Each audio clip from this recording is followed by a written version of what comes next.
Morning was a disaster. Is this one going to work? Let's see. It looks like it's coming on. Kill the sound. Close the ad. Pop up the chat window. Move it to the mail. Open her up. Pop up the font size so I can see it. And I think I'm ready to go. Microphone on. This time of day, nobody be around. Who knows? No idea.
Or am I lost already? Here.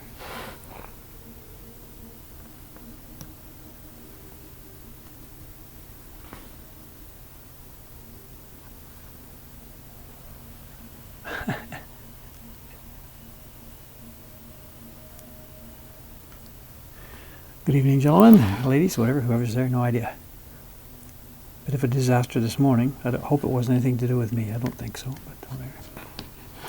Okay, the next little while is not going to be all that interesting. It's just more of the dots, so.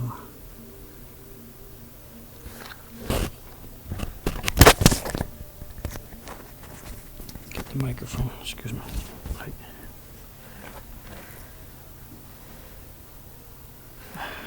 Where am I? That's a good start.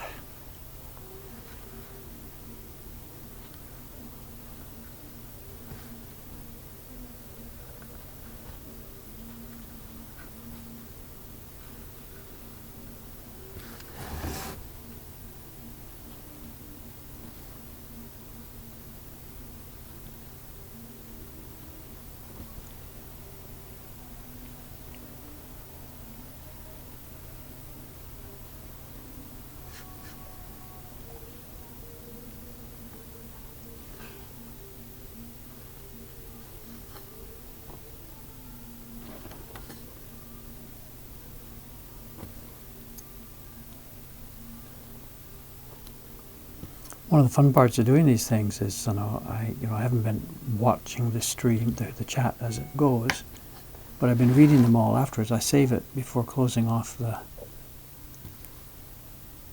broadcast and read through it later. It's a bit difficult to read not knowing what I was saying at the moment the chat's going on, but whatever, I can read it. And one of the fun parts is see where people are from. I guess there's this, everybody's calling out where they come from, and that's very fun. We should start to keep a list of countries or something here. So.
dots, dots, dots for the next little while here, you know, at least an hour or so, I think. I don't know how long it's going to take there.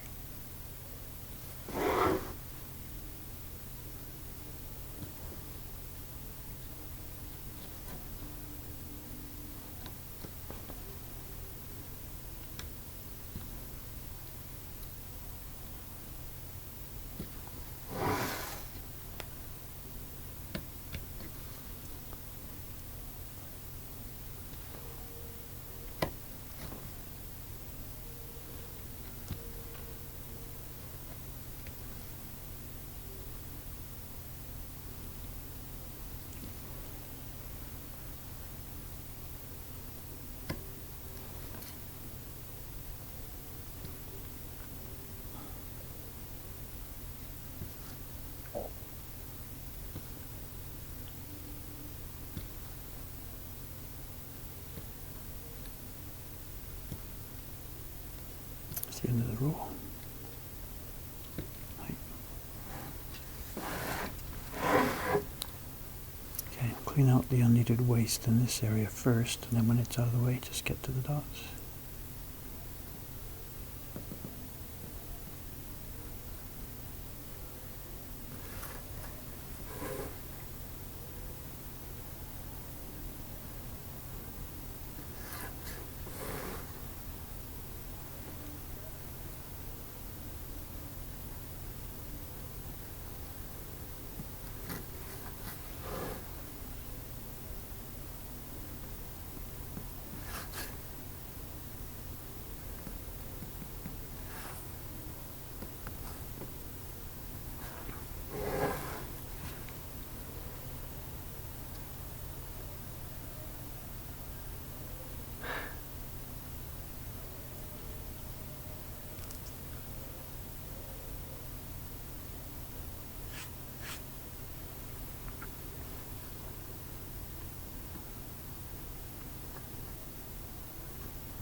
I think I should deepen that line first if I chip it. I'm going to take out that middle part, but if I dig a tiny bit too deep, it would chip the line of this octopus, so just put this in a bit deeper. When I was carving this line first a minute ago, you can dip your knife into a certain depth, but if you drive it in, oh, that must be a question. If you drive it in too deep, it wedges the wood off each side. So the first cuts of a line can't be too deep. They've got to be fairly shallow. But to clear out the waste next to it, you want that to be fairly deep. So it's a bit of a paradox. So here I'm just deepening that cut. It doesn't matter now about the stress because the line's already wide open.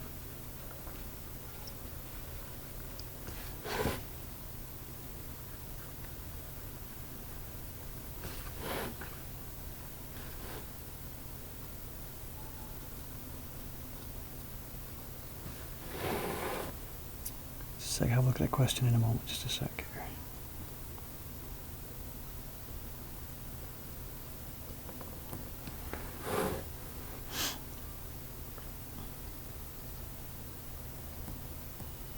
That's deep enough there. Question.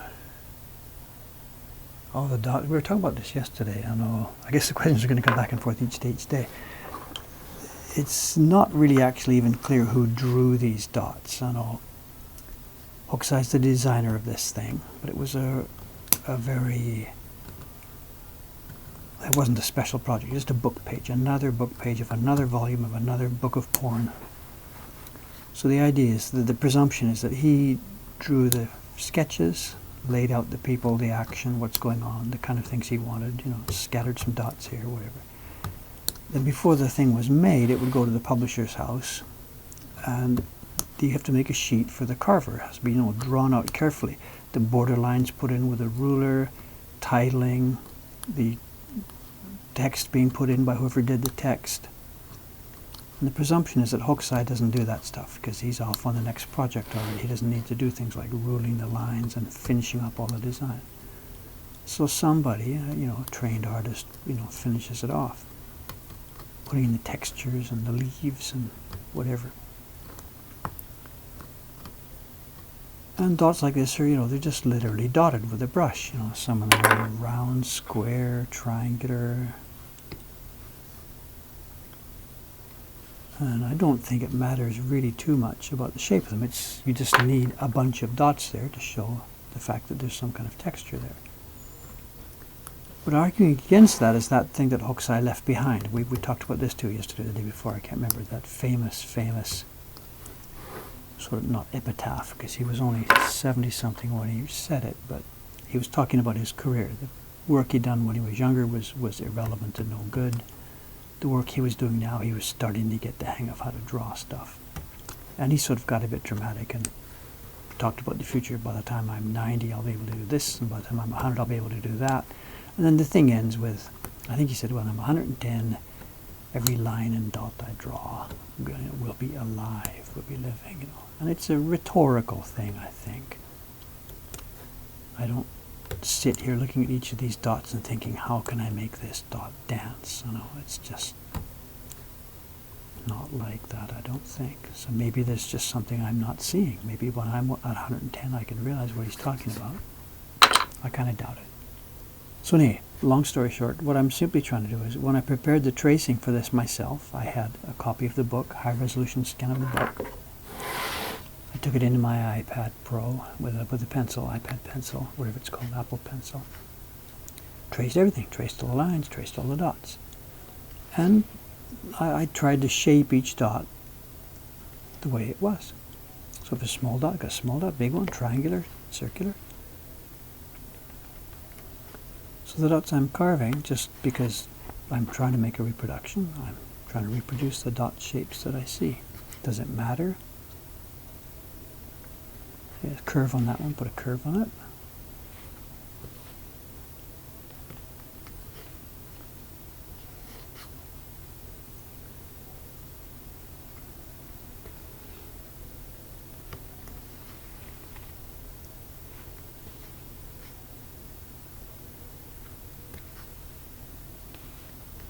There's also, too, stuff like this, the dots and leaves parts of these things.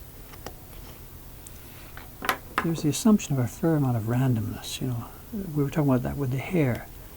The artist certainly didn't draw all the individual hairlines. When we get to her head here, it'll be carefully carved 1, 2, 3, 4, 5. There's no way that would have been drawn by the artist. He would just put a gray wash height cut hair here, because the artist can't draw as finely as the carvers can carve, the cutters can cut. So how much of it's up to the cutter and how much of it's up to the designer? It's a bit of whatever,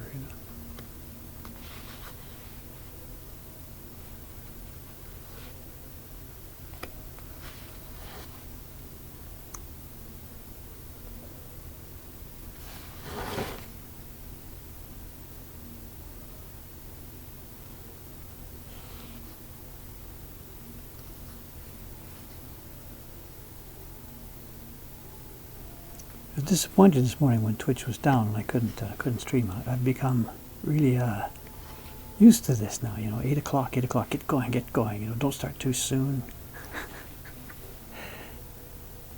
It's put a little bit of something back into the daily work routine.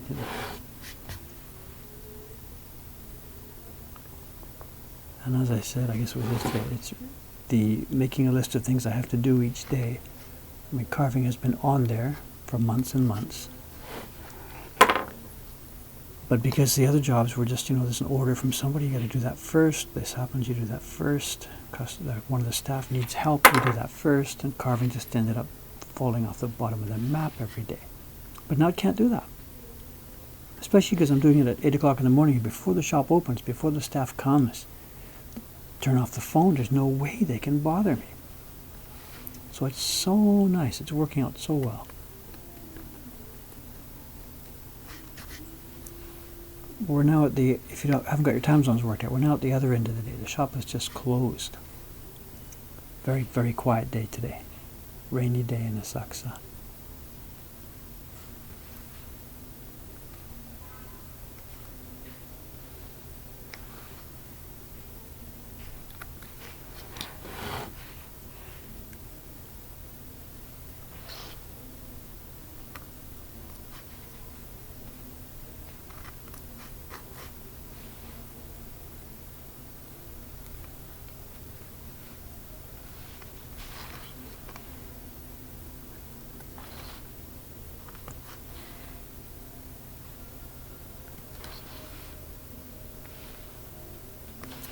Be careful.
About streaming times, I've been doing that 8 o'clock in the morning thing because it's easy to fit into the current schedule right now before the shop opens, before things go.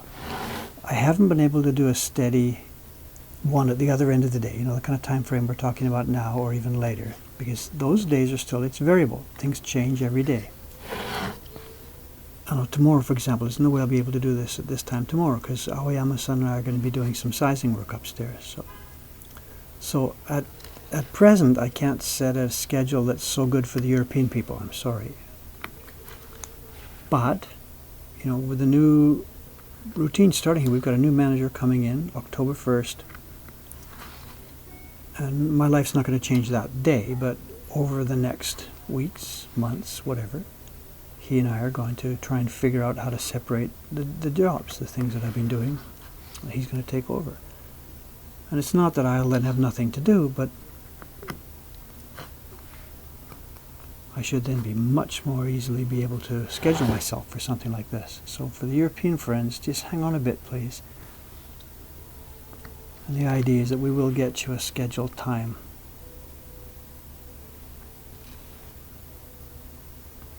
Rather than just ignoring you like I've been doing the last week or so.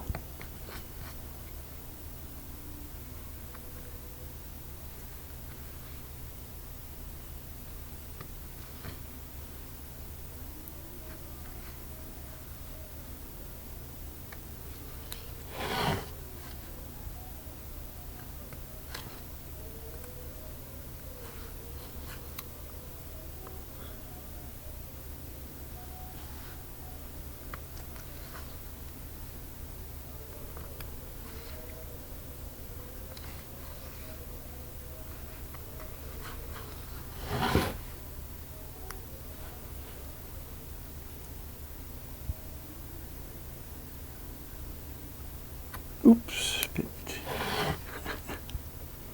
try to cut a bit too much, you know, not so good. That dot's a little smaller than the one in the original. If I get called out for it, I don't know, we'll see.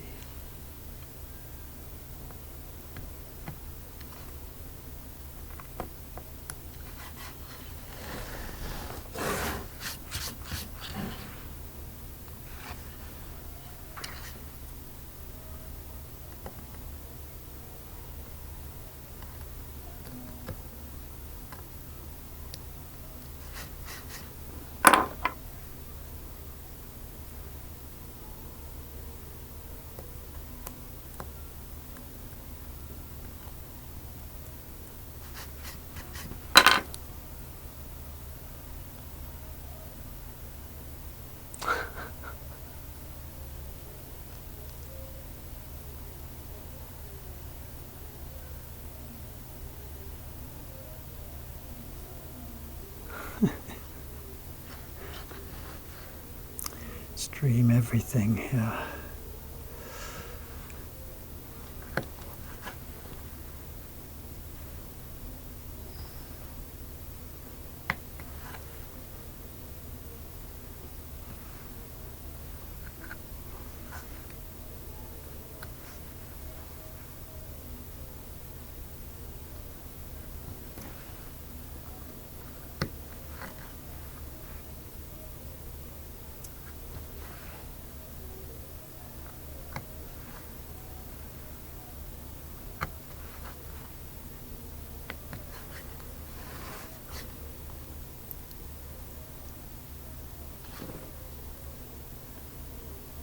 Well, there's a bunch of people on here this evening. Maybe a couple of things that people have been throwing me questions, but there's actually some stuff I'd like to know about on this Twitch thing. I'm very, very much a newcomer here. I spent a bit of time this afternoon looking at a few other people's streams to try and get some idea of the norms and stuff like that, the way that things are going on here. And also I got a few emails from people who have offered to try and help me with the background work on this stream, you know. And two people, they specifically mentioned modding on this chat, and they both said the same thing. They said that, Dave, you're okay right now, but when this gets popular, you're going to need a modder on, or more on the chat. And actually, I haven't had time to write back to them yet, sort of, and discuss this with it. But I'm like, not to be naive about this, but why?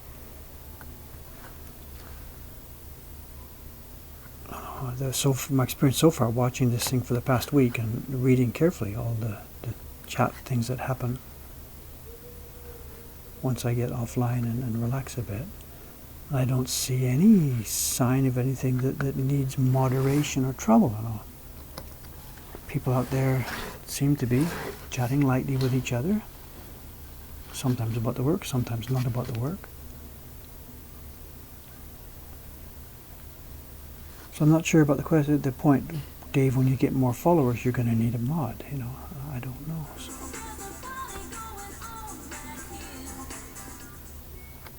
There's my email program, and if you can guess what that particular email must have been for. Doesn't need me to check it now, but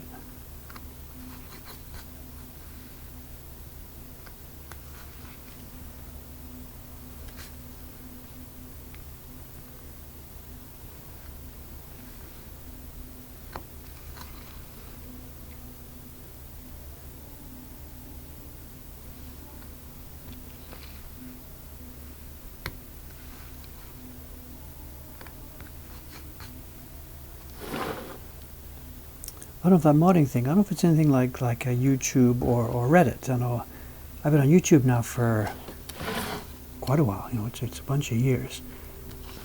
And I remember getting involved with it first, trying to put up a YouTube, and somebody with experience said, Dave, you know, shut down the comments, don't allow comments on your videos, because it's going to get, you know, not so nice or whatever. And then when I went to Reddit, the same thing, Dave, just don't go there. My God, it's whatever they said, something like the cesspool of the internet or whatever, or blah, blah, blah. But I don't know. So I tried both. I tried YouTube. and I've been a member too of Reddit, that this stuff gets posted to a what's it called? Artisan videos or artisanal videos, something like that. That's where my stuff gets posted a lot. And almost without exception, everybody is, polite, friendly, they ask questions, cool to me. The Reddit one I don't have any control over, but the YouTube one, I'm the guy controlling it in the background, and I haven't had to delete, well, whatever, it's 1 in 1,000 or something.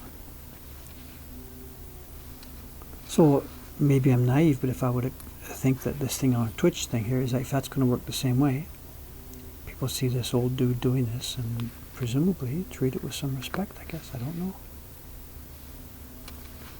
We'll find out.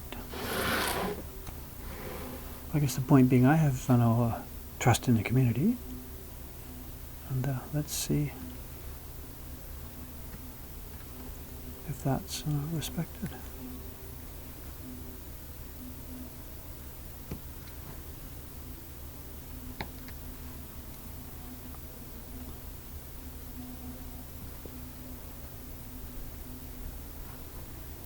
Dots, dots, dots.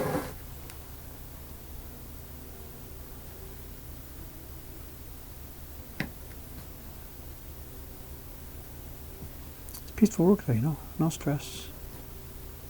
It's also practice. Left hand high, forward. Left hand back, wrist twist.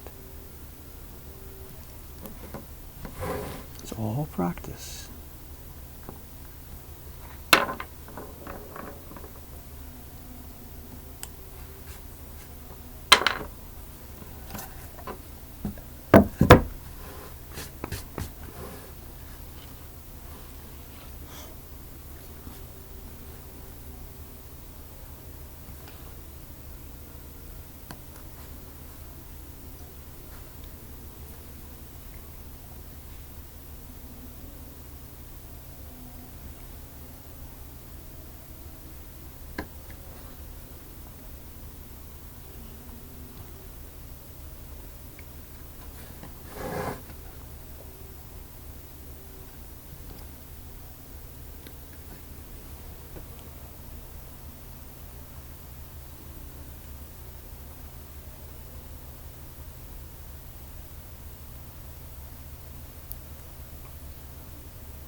Mods. Okay, I'll read it more carefully later, guys. Thank you for comments about this. What wood? It's cherry wood. It's Japanese cherry, the one they call Yamazaka. It's not the same cherry as the trees that make the nice flowers. It has flowers, but they're smaller and not so spectacular. So this isn't a tree that's used commonly in parks and stuff like that. It grows up in the mountains, pretty much wild. Yamazaka.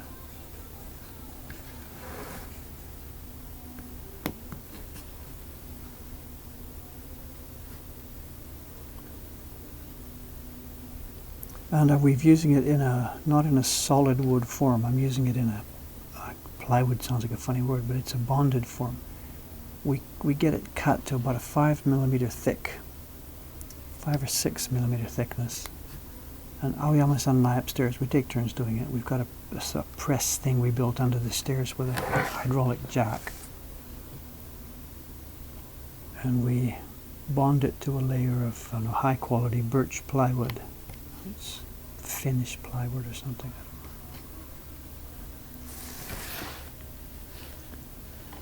And it's very stable, very, very stable. The knife and the brushes only feel the cherry. They don't feel the middle plywood, of course. But the central plywood keeps it flat, stops it from warping, stops it from splitting. So the blocks we get in that sense are far better, far more stable, far more easy to use than traditionally cut blocks. The problem is that the piece of cherry we're using to go on top is nowhere near the quality that was available.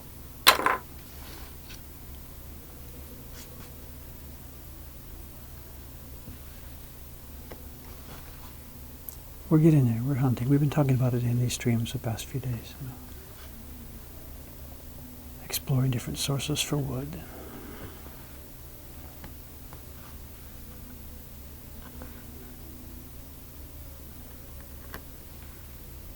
big chunk, too much to take out at once there.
I don't know if the music in the background here is audible. We're not playing any music here. I've learned not to do that when streaming or videoing.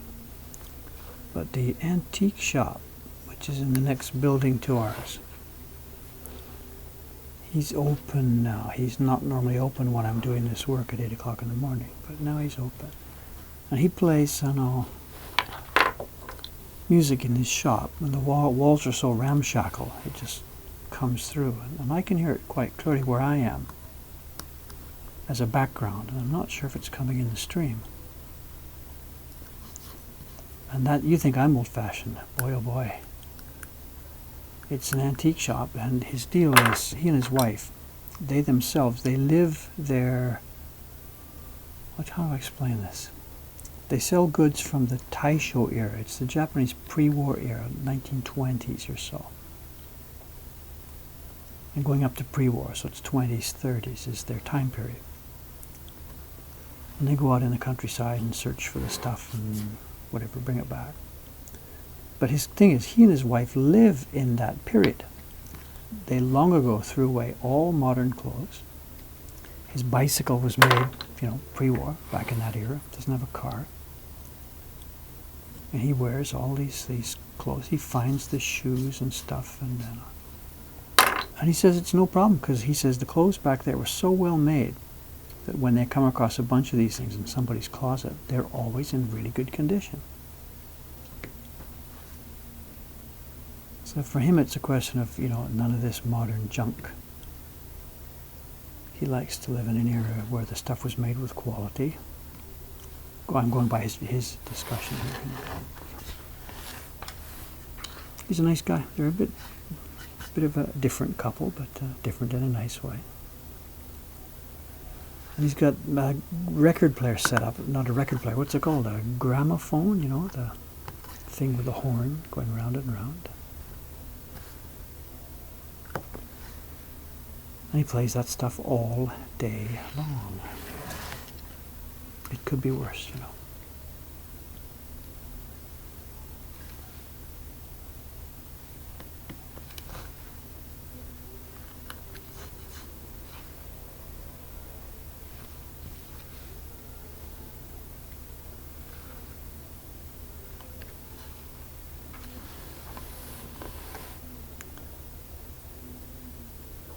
There was an NHK World program a couple of months back on this area, and they came to us first.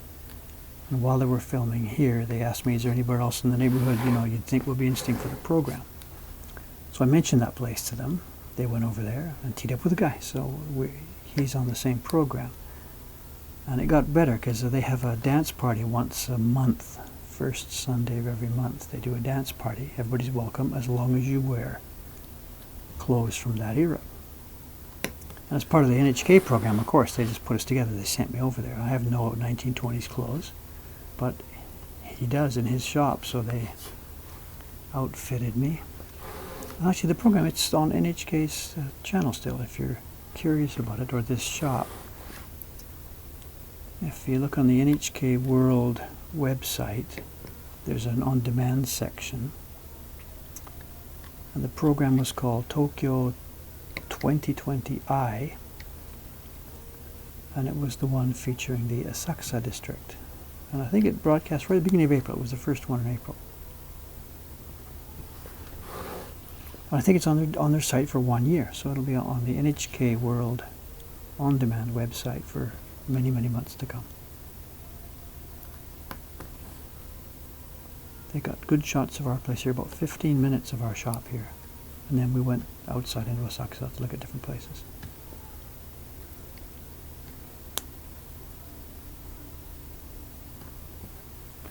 NHK's been really good to me, you know, they're really nice. They like what we do, and they think what I do fits with their sort of propaganda idea, if I can say it like that. You know, foreigners praising Japan kind of a thing.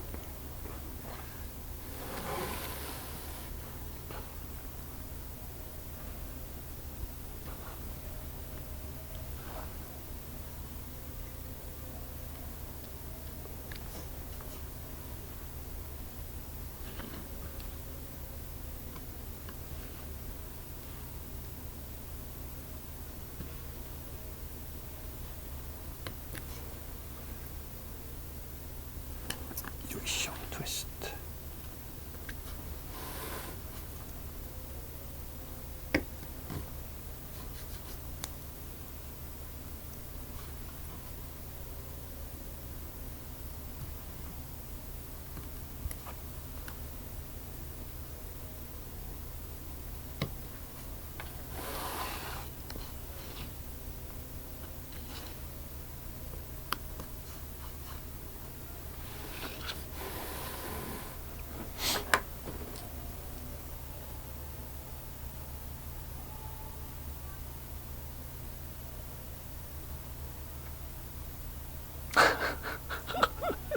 Come on, you guys can't look away for a second. Give me a break.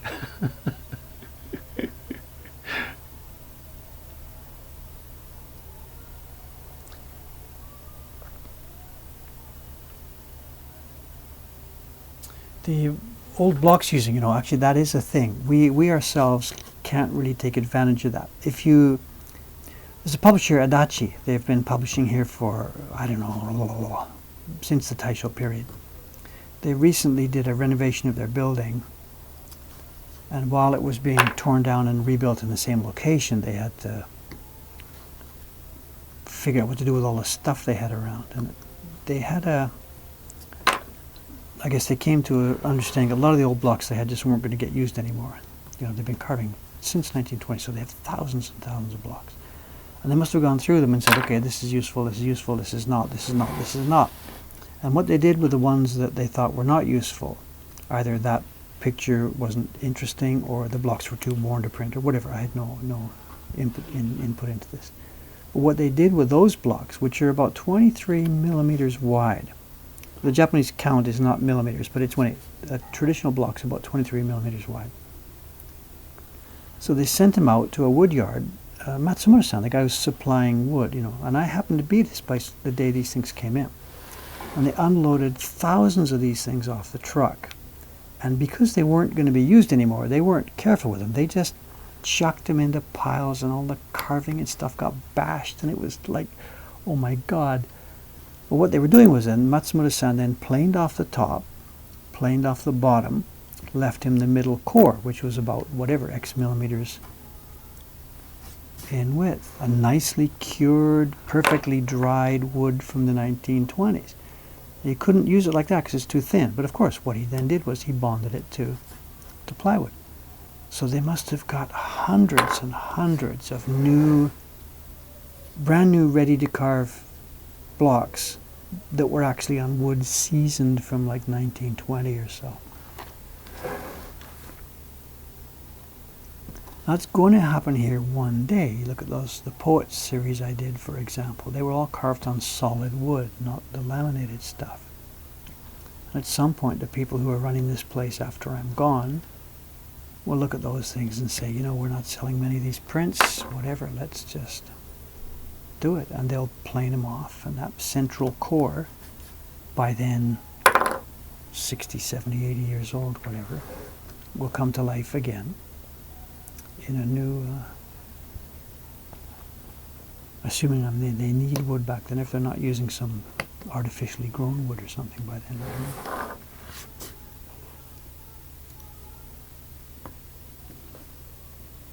But I heard the message that said there's a question, so let me have a peek and see what it was. Find my glasses.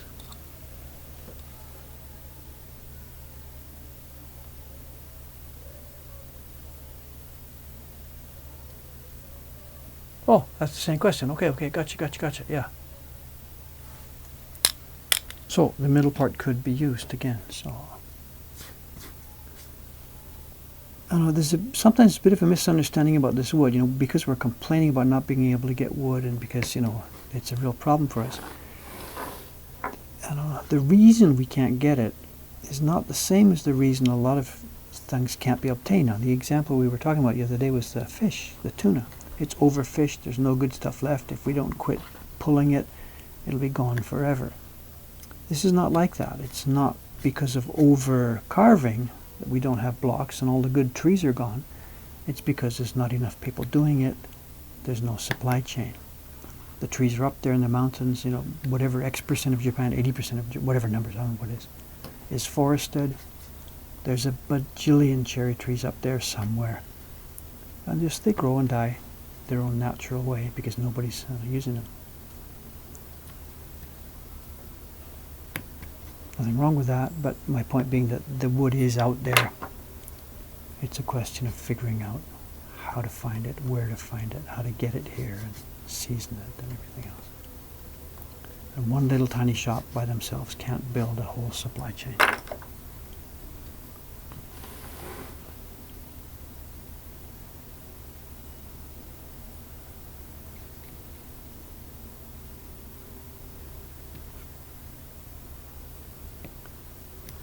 Somebody found that TV show, I see. The NHK link is there. So now you guys are going to start triple. You're going to watch this, watch that, do your homework at the same time, play a game on the side. I have no idea what people are doing.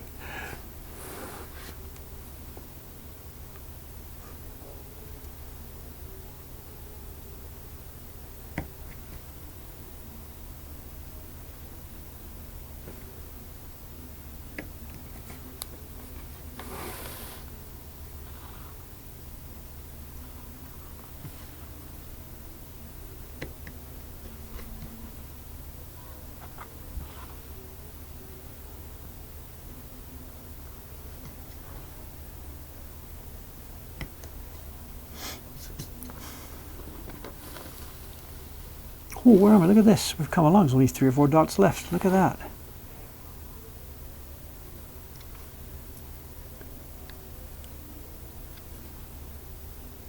I shouldn't sound so surprised all the time. The other day too I was surprised. The doorbell rings at 9:30, the staff comes in, I've been carving for an hour and a half, and it feels like just 10 minutes. It's kind of an indication of how out of shape I am. Out of shape meaning mentally, just haven't done this now for such a long time.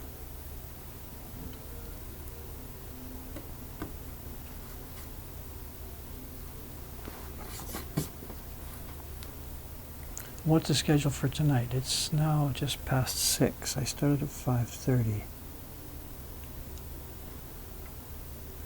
I can't run much past 7. I know.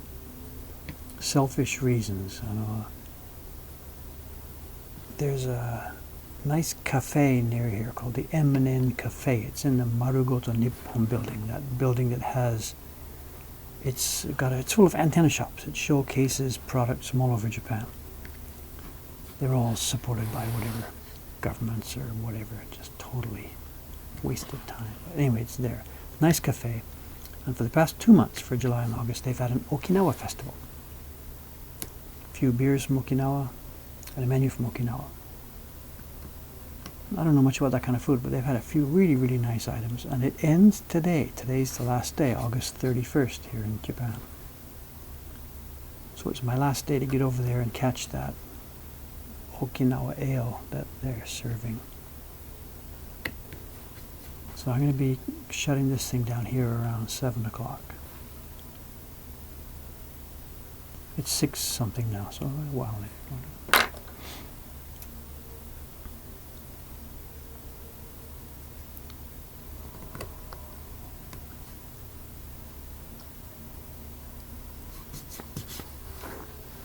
Okay, coming along. That's the dots. Now let's clear away the outside part. This is where the wood grain, when you're cutting a dot, it doesn't matter what the wood grain goes, because the carving knife, the cutter knife, the one I just used, it's just sticking into the wood. Wood grain has really nothing to do with it. But now you're clearing it like this. The direction of the wood is really, really important. So you'll see me spin the block much more while doing this part of the work. You know, it's up the grain or down the grain. Right now I'm going across the grain, which is good. It leaves too much feathering, but that's easy to clean up.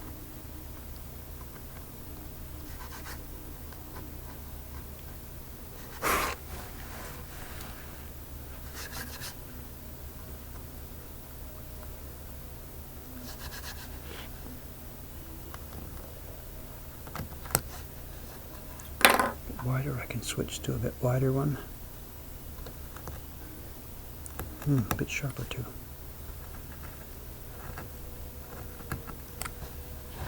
I should shut up and listen to the crunch.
Right, there's that zone. It'll absolutely need trimming and inspection when I do test printing. There's the first cut of it.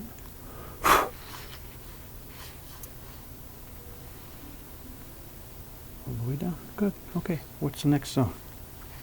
Let's find another area to go with. Too early to quit here. There's another one. Good fat one. Oh, this is where her hand comes in. So, okay. Chunk. Oh, look at that. Some anemones are left here. I didn't notice that. So we get some more seaweed left.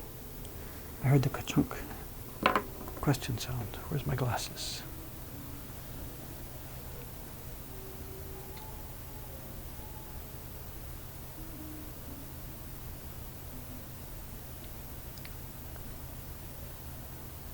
How long does it take to make a keyboard box? Time, name. It's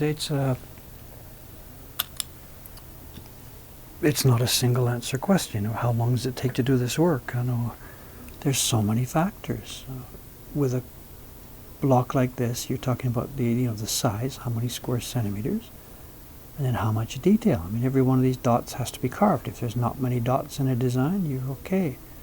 So I can't, put a number on it. I think this was asked the other day, and I think I mentioned if I had nothing else to do here, if I wasn't, if I was just a carver, carving this particular block, it's probably a week or so, I think, normal days, like 8 to 6 or something, whatever. I think a week would probably do this block. Then color blocks on this one are not so bad. They're mostly flat colors. easy zones, not too many, lots of little tiny funny places. So maybe not 2 weeks, I think. I don't think so.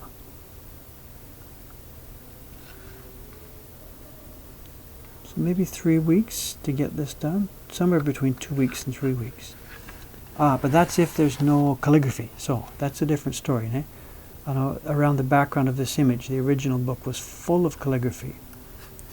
And I'm going to be doing that too, but not on the same block as this, because we're going to offer the print in a with and without calligraphy version. So once I finish carving this key block, I got to do key block number 2. Meaning the calligraphy block. And that's going to take some time. That's going to take me a while, because it's picky. I haven't actually drawn it yet, so there's going to be a week's work or so first to actually trace it all. Not a week, but whatever. Or actually, now that I think about it, it might not need tracing because it's in an open, clean area of the print, not surrounded by seaweed and dark colors. The lines on the scan I've got might be clear enough just to paste straight on the wood. I couldn't do that with this block because the seaweed was dark green and black and it mixed everything together.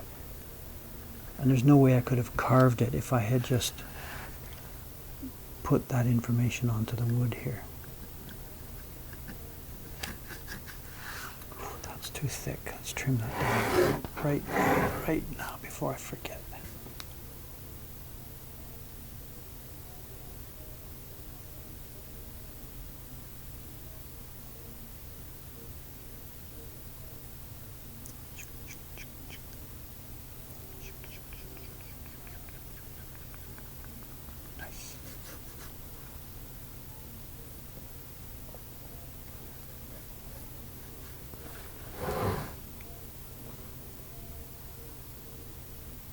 So the time, yeah, what was I saying? The time. So a few weeks, I guess, whatever. But also for other reference then, there is a way to measure that, because when I did that Surimono Albums series, it's on my website as Surimono Albums. There's 50 prints in the set. And it took me 5 years. I did 10 a year. And the point being, it was supposed to be 1 a month. January was exhibition time, no time for work. Then I took a month off in the summer with my kids to go to the country where their grandfather was, just before he died. So with 10 months left for work, it was a 10 print series. So yeah, 1 each month. And I did the tracing, carving the key block, carving the color blocks, and I printed 200 copies, nearly 200 copies, about 200 copies of each one. Wrote a story, did the packaging, translated stuff into Japanese, did the bookkeeping, on a 1 a month schedule. And those prints were maybe approximating this one in complexity.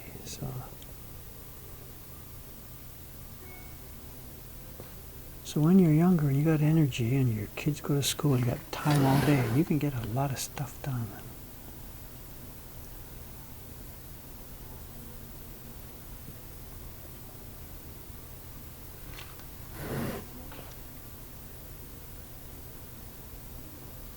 This is nice. These suckers on this part of the octopus down here are much fatter than the ones on the piece I just carved.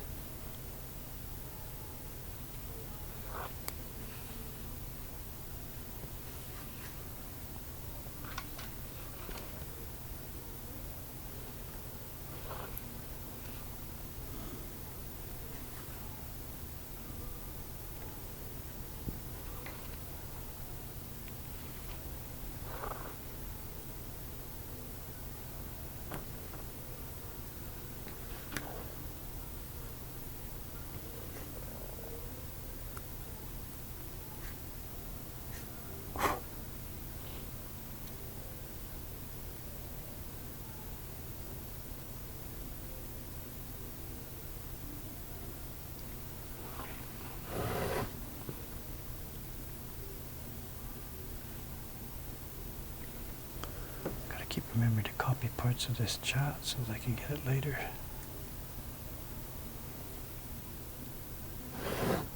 That's something else I've learned too, that the chat scrolls there, but it also disappears into thin air. And if I don't copy and copy and copy partway through, it's gone.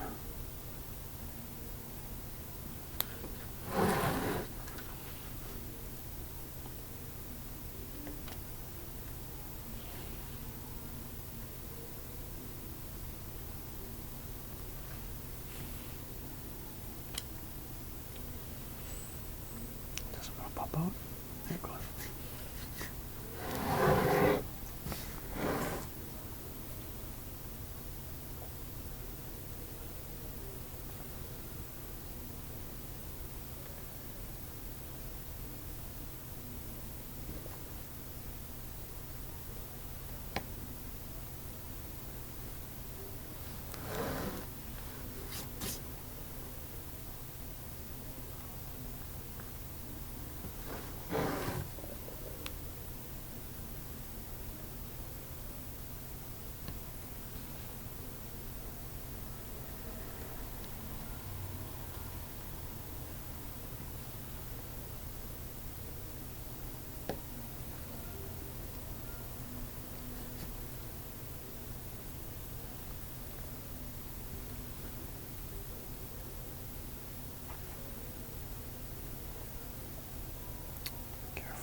Was that making paper? We're not making paper here, absolutely.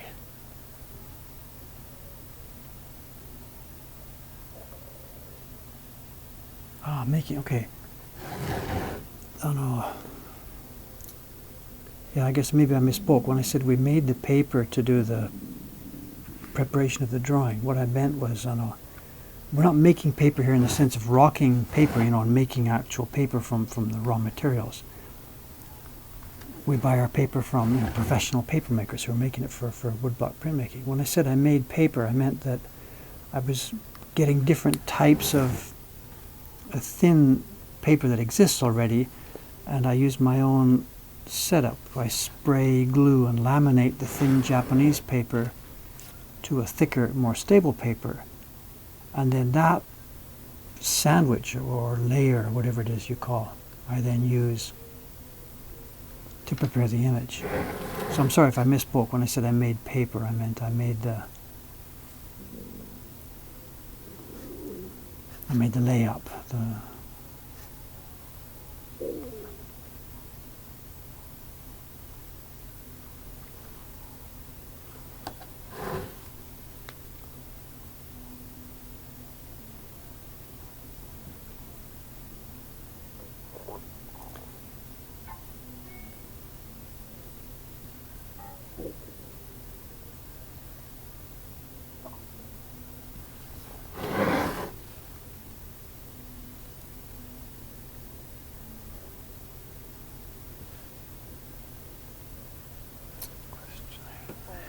Get the glasses on.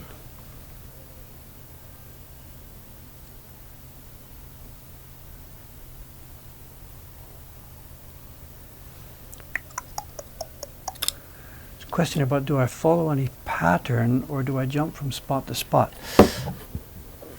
This is something we were talking about the other day too. I know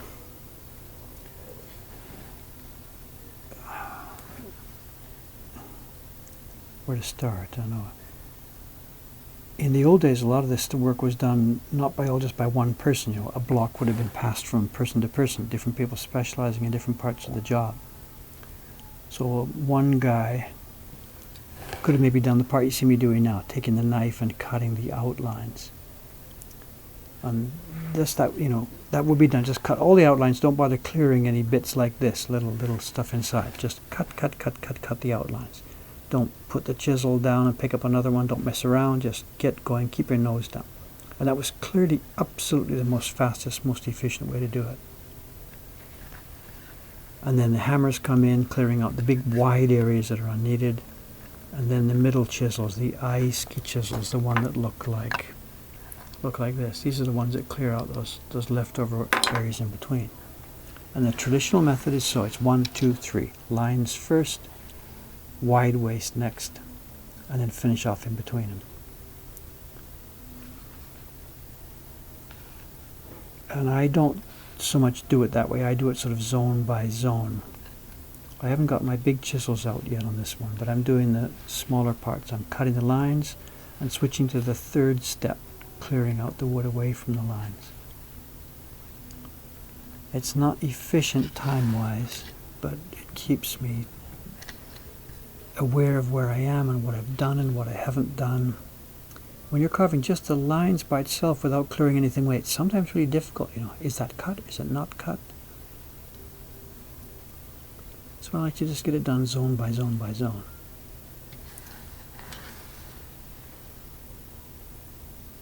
But there's another aspect of the question. I'm not sure how it was worded, but is there an order for the patterns and stuff? At the micro, that was the macro scale I was talking about. At the micro scale, there is an order. We've got to here. I was going to explain it, but I've done it backwards. You get a circle pattern. The normal way to do a circle pattern would be to cut the inside first, like this part of the circle. You do this first. And then when the inside was cut, then you go around and do the outside.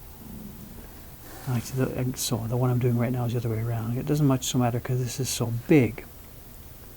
In other words, both sides are going to cut cleanly. I can see what I'm doing with no wavering. But if there's small, tiny circles, or the eyeballs on the eyes and mouth on an ukiyo-e woman's print, or something like that. Or I want to get to her face here. I know. Can I bring it in? Is it okay?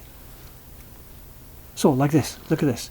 The teeth and the mouth. There's no way I can do the outside of that first. You got to do the inside first, because that's the least accurate part of the carving, going around the inside of a small circle. It's the most chance of wavering and not getting it quite accurately. Cutting the outside here is dead simple because you've got all the wide territory to move in. So inside first, and then cut the outside allows you to get the wall just the right thickness. But if you cut the outside first, then you've got to do the inside, which is difficult to do, and you've got to make it match exactly. So on a smaller scale job, inside circles first, outside later. I've broken that rule in this one. I cut the outside of this first. This thing is so fat, it just doesn't matter.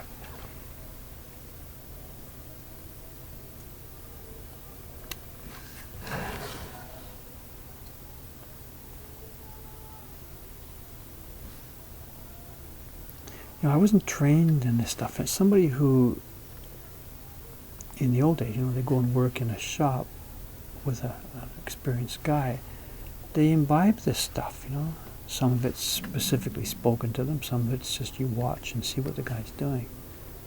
But I didn't have that, so my God, it took me such a long frickin' time to get good at this.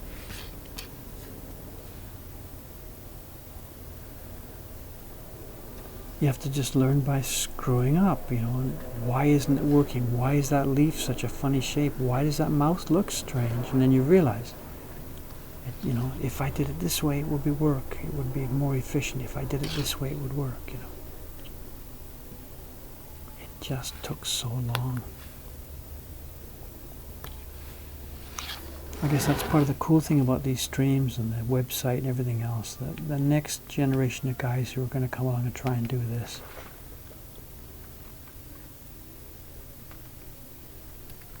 have a whole lot more information. That's why we do these things,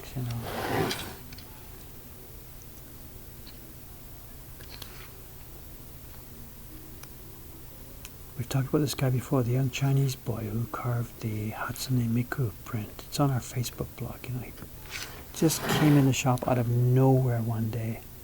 Him and his girlfriend. Like, hello, who are you? And he's got I've carved a block I want to show you. And I'm not so bad. I didn't roll my eyes or whatever, but it's okay. Well, show me and let's see.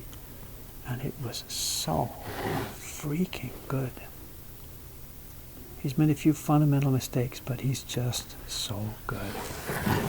And you ask him, where'd you learn? He says, well, I've been watching your website. And that's so cool. He's now, I know he talked about, coming to study here and all that stuff. And what we did was, he can't stay in Japan. He's a tourist. They don't, he's on a 3-month tourist visa, goes home, comes back again, goes home, comes back again. And he's not studying here. And we talked about this, and there's a real good reason why not. He's studying with my friend Asaka Motoharu. I can't speak Japanese words when I'm speaking English. Because Asuka-san knows how to do it the classically correct way. So we talked about this, the three of us, me and the young Chinese boy and Asuka-san. So Asuka-san's taken him on. He's not an official apprentice because this guy's a tourist. He can come and go and come and go. But he's giving him advice. He's watching over him. And this guy's going to have the best of both worlds. He's got all the information that we're putting on here. And he's getting some strict classical training. Turn this way, turn that way, hold it this way, do that, sharpen like this. So he is going to be so good. And he's also crazy. He just wants to get good at this. This is his thing. He's found his thing. So whatever level I'm at in this, I'm very soon about to be, knocked over by this boy. That's okay. It's like, when your own kids do things, even if they do better than you do it, you're happy about it. So.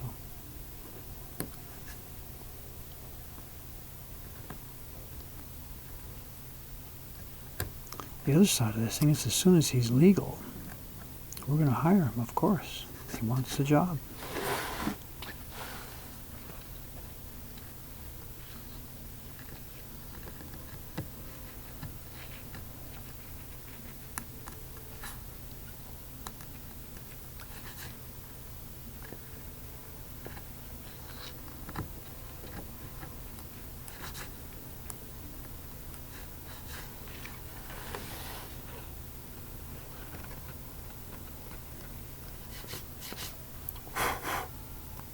Funny grain down this corner of the block here. Be careful. It chipped way underneath in that one.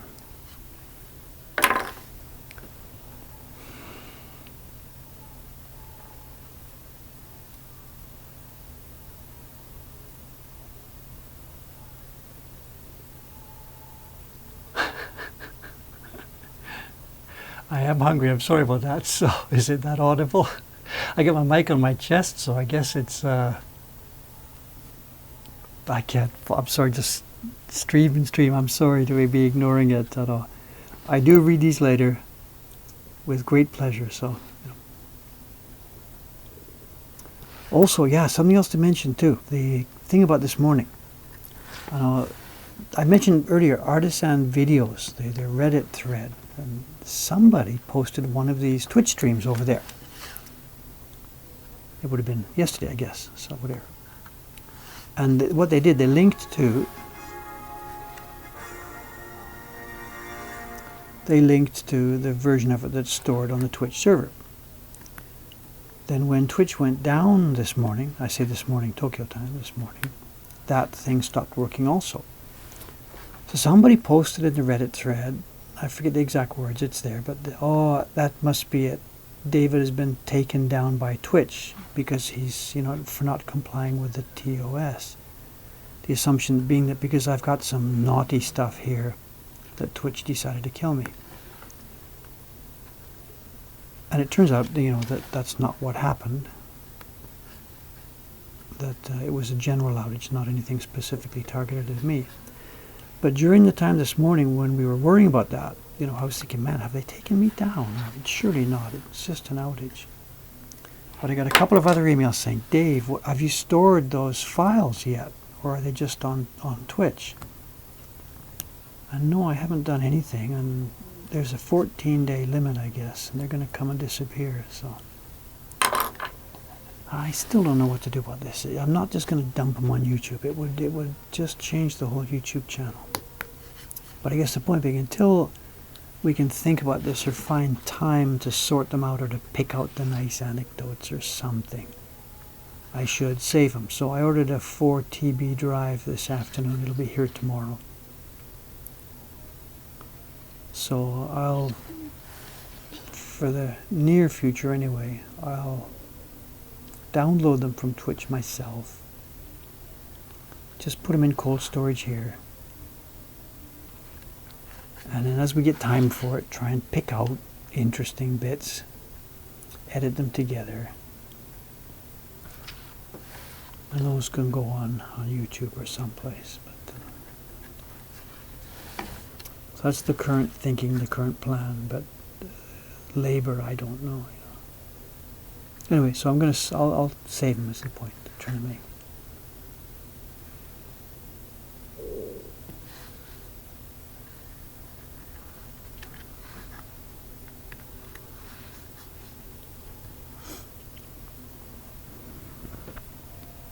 I should be polite and check what that order was.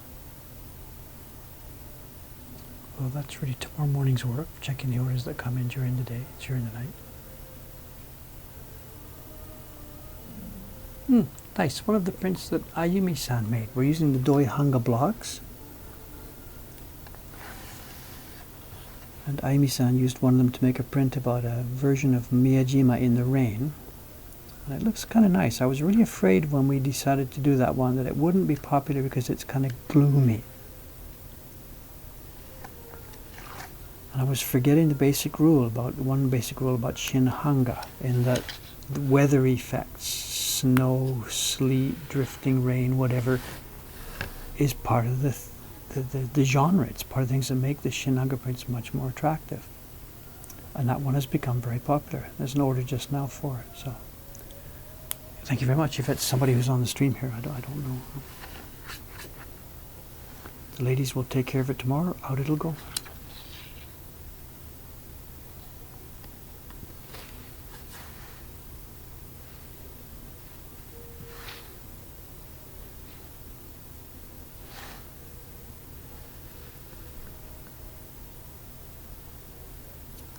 Those of you who have visited our shop, I don't know if you know about that. We've got the shop here in Asakusa, but this is not where we do all the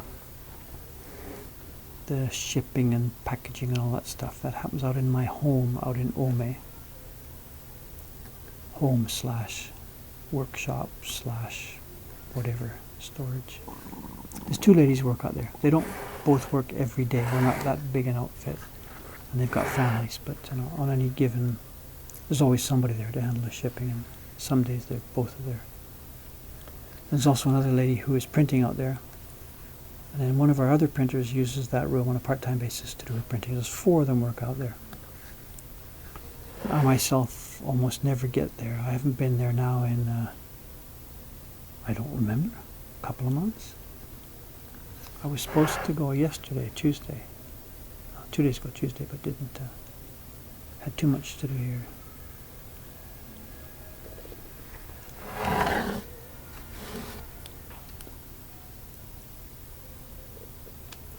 They're okay. They don't need me around, and they say when I show up it's just more stress and I'm poking my nose in things and whatever. They don't need me. All the paperwork and stuff happens over the net, My bookkeeping software is all here. That order that just came in now, when I'm doing breakfast tomorrow morning, 7 o'clock or so, I check through the overnight orders. They go into our system automatically. Our system reads emails, so it goes in automatically. But I've got to check through each one, right back to the person. Make sure there's no mistakes with it. And it goes into the bookkeeping system automatically. And then when the ladies get to work at 9:30 or so in Ome, they log into our private server, print out the invoices, shipping labels, all that stuff. And they spend the day packaging.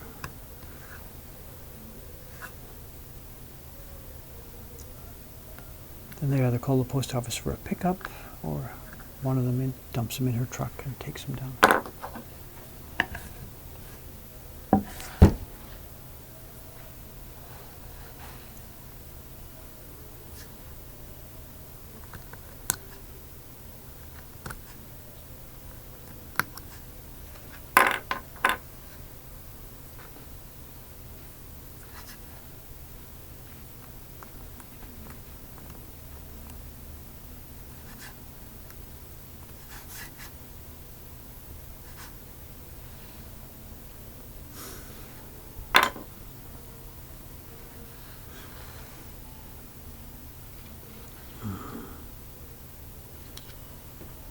publish it again. Copy.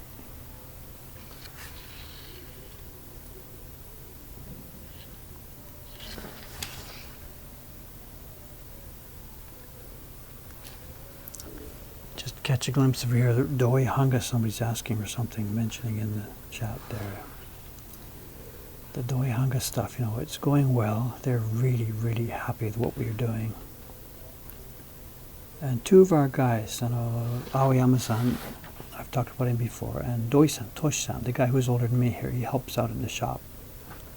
He's retired from Kirin Beer. He helps us out. He's an old collector of mine. Anyway, he and Aoyama-san next Wednesday are going over to the Doi warehouse, or the garage again. I probably won't be going with them. I'll be here. And the mission is they've got to take back some of the blocks we're finished with at the moment, and they've got to try and hunt through to find what might be the next 2 or 3 or 4 prints we should be making from their stock. And Aoyama-san can look at them and see what's, you know, the condition is like, and Doi-san knows the provenance of all the prints and designs and which ones would be popular or whatever, or are rare. So two of them are going to spend a bunch of time going through the warehouse. And I asked Aoyama-san to take a video camera along, because I want him to take some videos of a specific couple of blocks in the Doi collection, because I want to do a David's Choice video about those. There's a design that was published in the 1930s, 37 or 8 or 9, whatever. It comes in 2 versions. It's the same scene in Tokyo, and it was drawn once by a Frenchman and once by a Japanese, and Doi Hanga published both versions using a very similar color palette, both prepared by his carvers and printers. And it's really, really interesting. The same design, the same place. There's the same street, the same lighting, the same rain falling. Designed by a Frenchman and designed by a Japanese. It's Noel Noet and Tsuchiya Koitsu. And the blocks for them all are in the warehouse there. So I want them to get some video of those blocks. I have samples of the 2 prints here, and it should be a really cool story for David's Choice.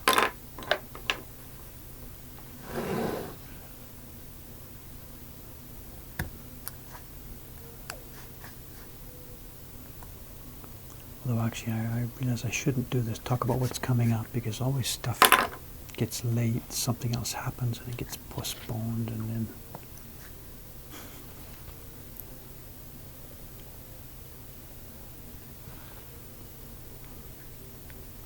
I should just drop the videos when they drop without talking about them. That way nobody gets disappointed.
Okay, we'll give it a few more minutes here. Maybe somewhere on the top of the hour I'll head off. I really am getting hungry. I'm sorry.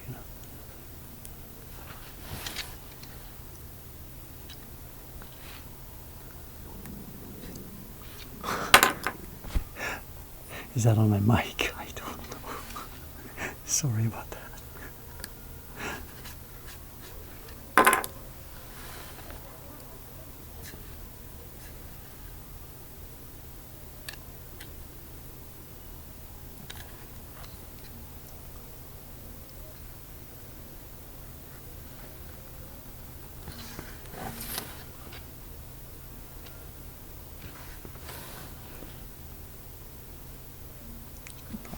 Okay, now we'll get the line.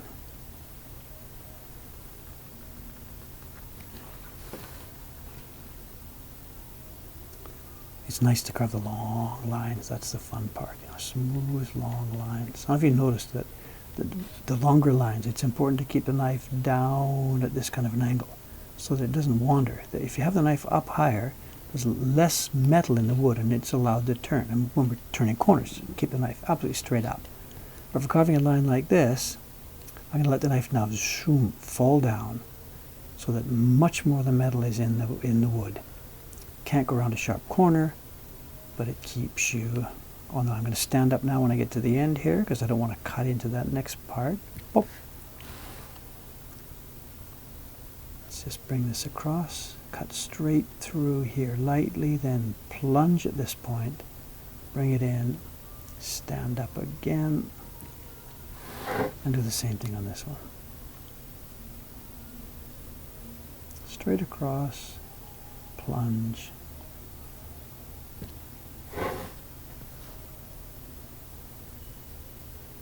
And here I'm going to cut in backwards here. Hi. And we'll pop that out.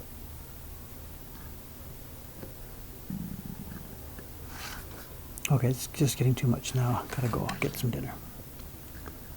So where are we? We're in a new zone here. It'll be dots, so the people coming in tomorrow morning from North America will get the same show you guys got tonight, mostly dots. Where are we? So we're coming along well. Really good. So much work done the last week or so. So much work done. Okay. I'm off for dinner. I'm surprised at this time of day to find lots of people here. I will read all through this carefully later on. If there's questions, I'll, try and incorporate them into tomorrow's stream or somewhere else.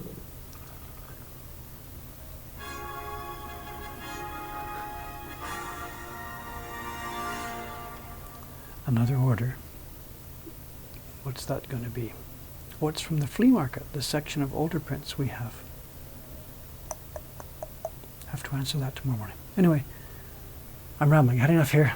I'm kind of tired now. Ready for dinner. Thanks very much for the friendship and enthusiasm about what we're doing here. Good night. I'll be signing off now. Thank you very much.